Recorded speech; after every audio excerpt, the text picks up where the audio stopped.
Hi! Hello, everyone! So, here are Judith and Tatjana with our recap from Skate America, the first ISU Grand Prix of the 24-25 season. Yes. And it was a very, very good start into the Grand Prix season. We had very good performances. We had surprising results, everything what a Grand Prix needs, yes, I think. Exactly.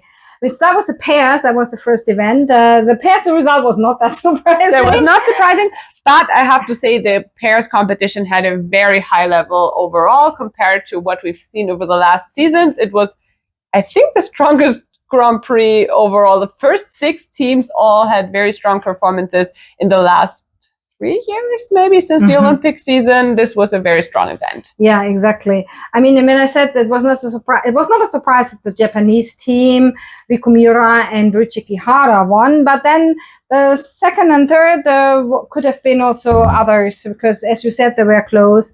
And the Japanese team really proved that they are back in form. As they were little. There was one fall in the free skating on the throw, but other than that, they had strong performances. They built up from their first event this season, and they were pleased with that. Yes. Ryoichi also said that after Worlds last season, he was diagnosed with asthma, so he knows now where some of his problems were coming from. He has good medication now, and so they hope they get through the season without any serious illnesses or injuries. That's their main goal, and we hope they can achieve that. Right. So for Ellie Kam and Dani O'Shea, it was their first Grand Prix medal. And Dani has been around for a long time. And it was really heartwarming to see. Yes, they skated really well. Their short program, and then at Neverland Trophy, their long program was not good because Ellie was sick.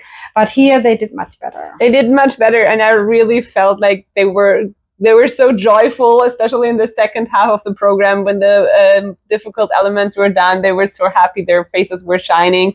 They knew they had achieved their personal best. They, for the first time, also broke the 200 barrier, which is kind of an important mark in pairs, and very deservingly won the silver medal here, and now are maybe also in contention for the final.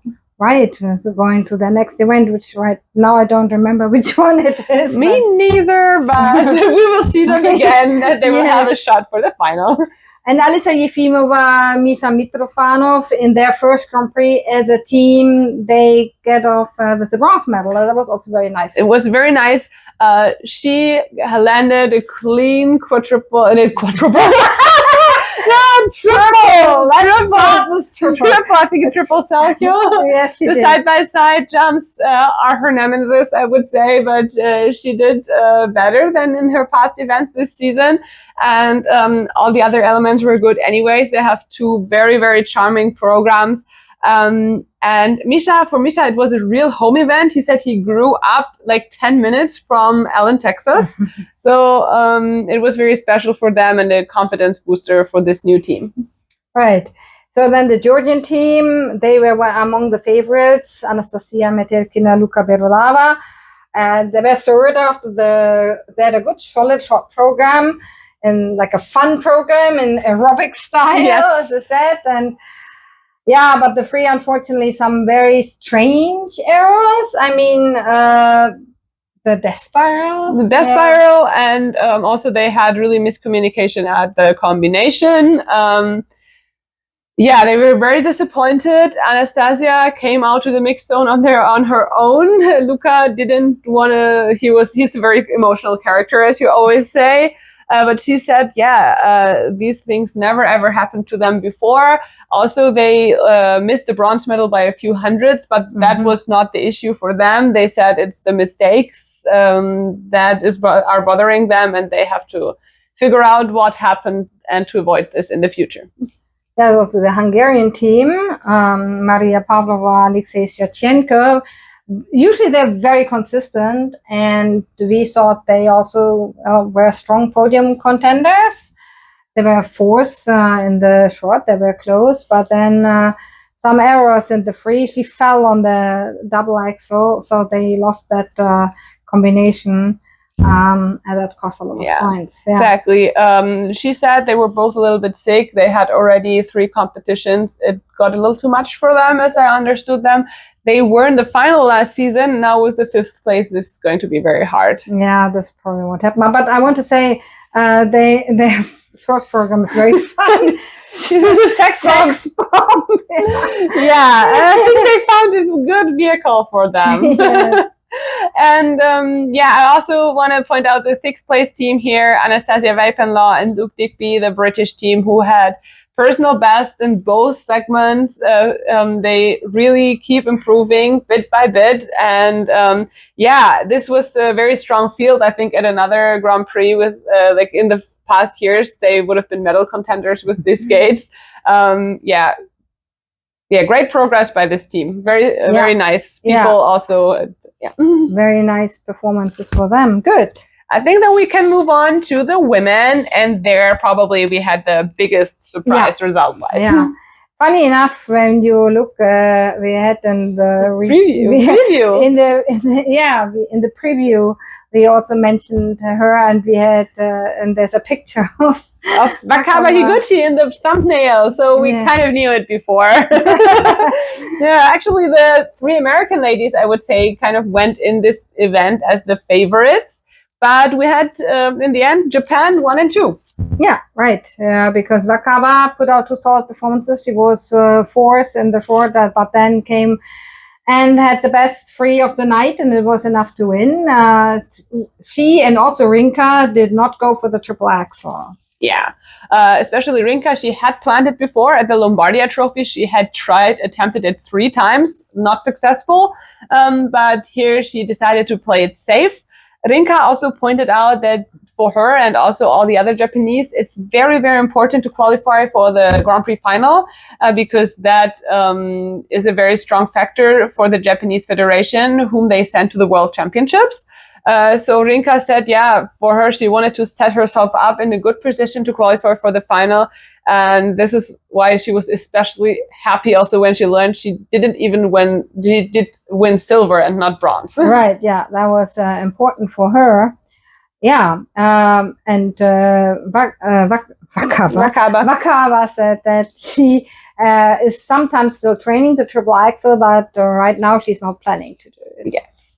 But good performances by both Japanese women. Isabeau Levito struggled mainly in the free skate. The short, she was still ahead. I think she got an edge call or an rotation. Attention mark, but on her luts. Yeah. On her luts. Though in the free skate, she had to take a fall. Yeah, she had a very bad fall on that. Was really landed forward luts, and then there were some other little errors here and there. They actually lost points. So that was a bronze medal, and now she has to make sure to win maybe at her next event. Yeah. For me, personally, I think the best performance of the night at the free skate was from Nina Pinzarone from Belgium. She also was very close to Wakaba's score in the free skate. She had the 2nd best free skate. Was only enough for 4th place overall. I think Nina has really improved with her 2 new programs. She keeps to be very solid with her jumps. It was her first outing of the season, and she said, similar to the Georgian pair team, that she wanted to take a little slower this season because at the end of last season she felt very burnt out. This is why this was her first event. And it was a very good outing, very strong outing for her. I really feel a bit sorry for her that it was only the 4th place overall, because this will also make it very difficult for her to qualify for the final, what she did last year. Yeah, right. Yeah, Brady Tennell was a big comeback because she was injured last year, and she had broken her ankle, so she missed almost everything in the season. And to come back, skate very well in the short program where she was in 2nd place, was really nice to see. Yes, she was super happy about that and said, like, for moments like this, she came back and it was all worth it. It was fantastic to see her like that. Unfortunately, she was quite disappointed after the free skate. she said that she skated to a wrong version of her music, which, to be honest, I still can't really understand, because she should have noticed that during the practice. But I don't know, maybe something got mixed up. She said she skated to a wrong music cut, and that threw her off. And yeah, she did not too many mistakes, but a few small mistakes, and she dropped to the Lutz, and that was a very expensive mistake. So she dropped to 5th overall. Then we can still mention Elise Gracie, the third American, who kind of came in as one of the favorites because she had won the Nebelhorn Trophy. But yeah, 17-year-old girl, she faltered a bit under the pressure, and she also admitted that after the free skate that the expectations from outside were too much for her. And but hopefully it's a learning experience, and she can come back stronger from that one. Right. Let's go to the men's event. And that was another very strong one. Very exciting, nail-biting final. Definitely. This is close, and in the front room also. Yeah. So Ilya Malinin, the world champion, the quad god, he won. But it was not as was like we've seen him winning was like 30 points. Margin. Not this time. Not this time. He had a few errors in the free skate. Then he boldly threw in a quad that hadn't been planned. Quad god can do that because he maybe saw his win slide out of his hand after 2 mistakes. All right, let's just throw in another quad sal that wasn't planned. But yeah, that kind of saved him. Not just quad sal. It was quad sal, triple axel sequence. There was a triple sal planned, but he did a quad. It was slightly under rotated, but nevertheless, I mean, really courageous of him to do that. And I mean, it paid off. In the end, he won. He was only second in the free skating, but by a very small margin. And overall, he won his 3rd consecutive Skate America title. Yes. Very strong, but he said that he was a little nervous, and also the pressure of being the world champion. He can feel it, and he has to get used to it. Yeah. And then the story of the event: Kevin Amos won the silver like last year, and last year it wasn't that much of a surprise, but this year it was a huge surprise. Yeah, because with Kevin, we talked about it in the preview that with Kevin, you never know. He can be brilliant or he can fall apart. But luckily, thank God, this time he was brilliant. He was so brilliant. He had 2 great performances, and it was just lovely to see him skating so well. And he was so excited and so happy. Yes. He said he worked a lot on himself. Mentally, he changed a little bit in his coaching. He now trains more in Europe, not so much in the US anymore. He trusts himself. He listens to what is good for himself, I think. And I just really hope for him that these performances where he completely fell apart are now finally behind him. Yeah, that he got over this, and then we will see him skating as well in Finland. And the final is in Grenoble, in the rink. His home rink, where he learned to skate, where he did his first steps on the ice. Oh my God, that would be such a nice story, to be honest, to see him there.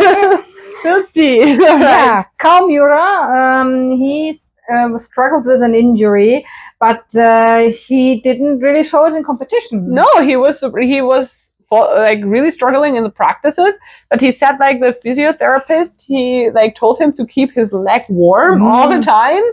Probably the muscles that they had to be warm, and it worked. Like surprisingly, he was very strong with his jumps.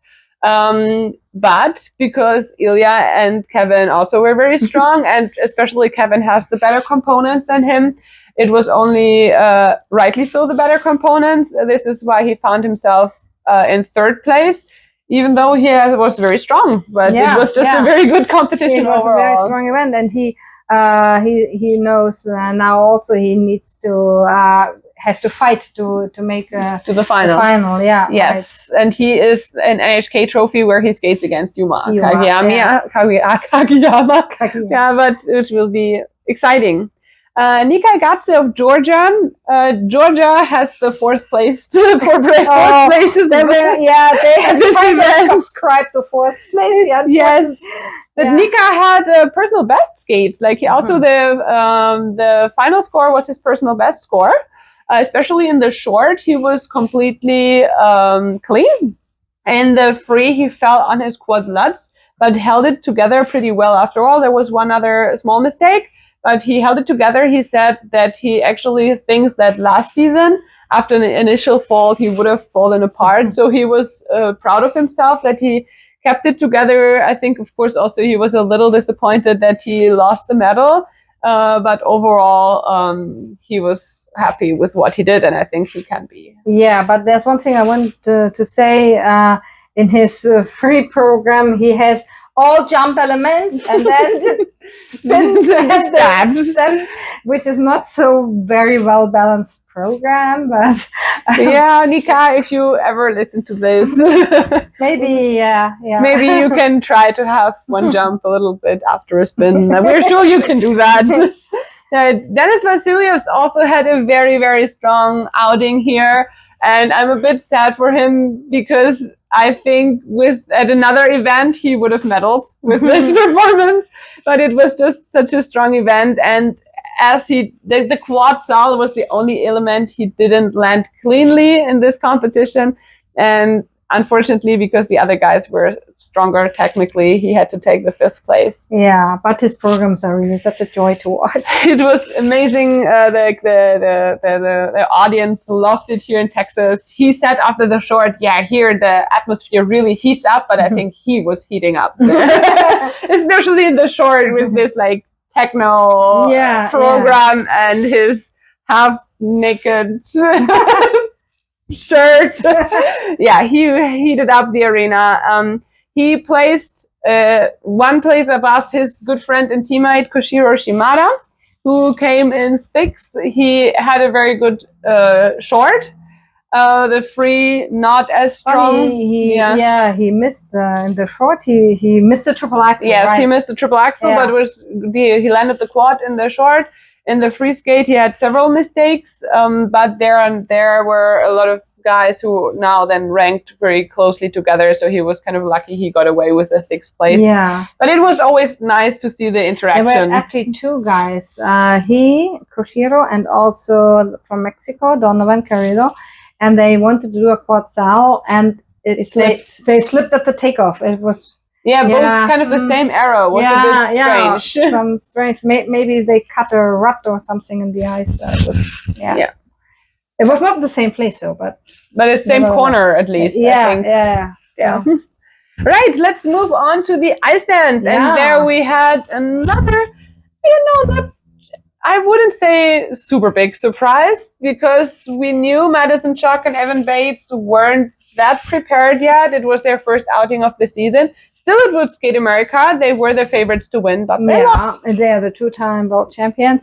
Yeah, and Lila, Fia, and Louis Gibson, they're really like dynamos going from one event to the other. But anyway, they put out 2 strong performances, and they were not so, when they skated last because they were the leaders, and then in the free dance, and then they got their score and they had won, and there was not much of a reaction there. But it was because they were a little bit disappointed with their score. They had hoped for a better score because they felt they skated very well, and also winning the second time is not as emotional as the first time. Because last year they won at NHK Trophy. And they were super emotional. But they also had a much higher score. I mean, here they kind of also profited from the big mistake that Madison and Evan had in the short dance. Madison fell the rhythm dance. in the choreo sequence in the rhythm dance, and that cost around 10 points. Around 10 points. And then it was hard to catch up, even so they won the free dance. Yeah. Very, very the happiest people on the podium, I think, here were the bronze medalists. Olivia Smart and Tim Deek. Also, they had a great reaction after their scores came up in the free dance. It was a huge personal best for them. Olivia came to the mixed zone and was like, yeah, I needed this. And very happy for this team.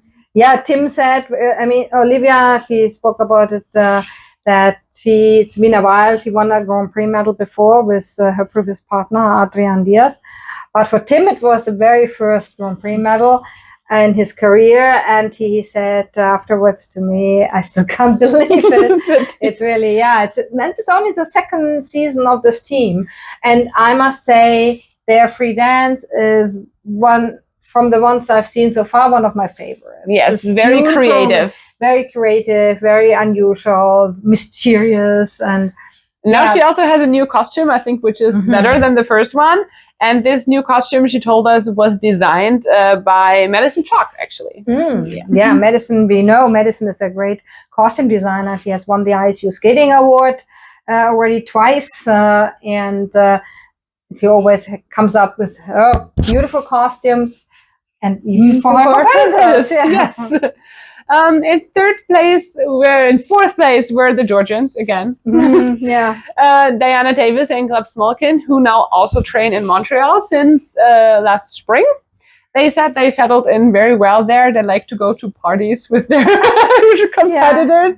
It's actually nice to see that this team, who originally comes from Russia, of course, skates for Georgia, but they settled in so well in Montreal. I really like to see that. They were, of course, a little disappointed that they dropped from third to fourth, but Gleb had an injury, and this is why they had to withdraw from their first event. And they said, all this in consideration, they were really pleased and happy with what they showed. Yeah, they were not fully prepared yet. Then a very good debut on the ISU Senior Grand Prix for the World Junior Champions Leon Essert and Artem Markelov. Yes. They also scored a personal best in the free dance, at least. Very, very solid. Very special free dance also. It's inspired by the Game of Thrones series, and it's like a darker scene. Yes, they strike you more as a very romantic couple. I mean, they are in love. They got married this summer. But then they chose this more sinister, darker scene. But they do it very well. Yes, they told today in the mixed zone about the free dance that they have 3 pieces of music. Let's see if I got it together. The first one is that they are very much in love, but are somehow apart, and that there's a pain of them not being able to be together. And then in the second part, they are together and fight against the world. And in the third part, they win this fight against the world. This is the story that they created for themselves for this free dance. Who else to mention? I really always like the creativity of Marie-Jade Loriot and Romain Legac, the Canadian pair team. Western free dance. Yes, also very creative in the rhythm dance as always, but it wasn't their event. They were pretty disappointed. Yeah, I think that's it. Yeah, that's a wrap. So we hope you enjoyed Skate America, and you're looking forward to Skate Canada. Skate Canada, where we will see the quad god again. Yes, he's doing back-to-back events this season. Who else we see? We see Piper and Paul at Ice Dance, I think. Yes, and Diana Stellato, Maxime Deschamps, world champion. Of course, the top Canadians are going to be there. Yeah, Kaori Sakamoto, the world champion, and the women, and Alyssa Liu, the comeback girl. Yeah. It's going to be very interesting. Okay, so stay tuned, and see you soon. See you soon.